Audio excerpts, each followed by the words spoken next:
Данный видеоролик не преследует цели задеть или оскорбить чьи-либо чувства. Ролик был создан исключительно в образовательных и познавательных целях. Берегите себя.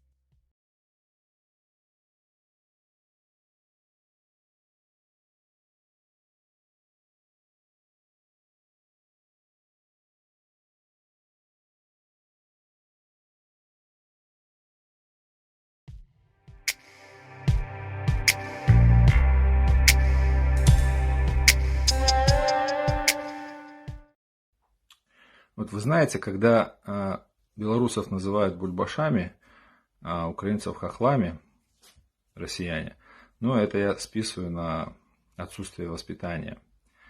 Но вот когда кавказцев называют чурками, особенно чеченцев, ну, ребят, вы это со зла. Ну, не стоит называть чурками народ, которому Россия проиграла в 2 войнах за очень короткий период времени и которому сейчас платит дань. Наверное, россияне, руководство не знает, что чеченцы могут быть самыми лучшими друзьями, но врагами они могут быть еще лучше. Имейте это в виду. Привет, чеченцам.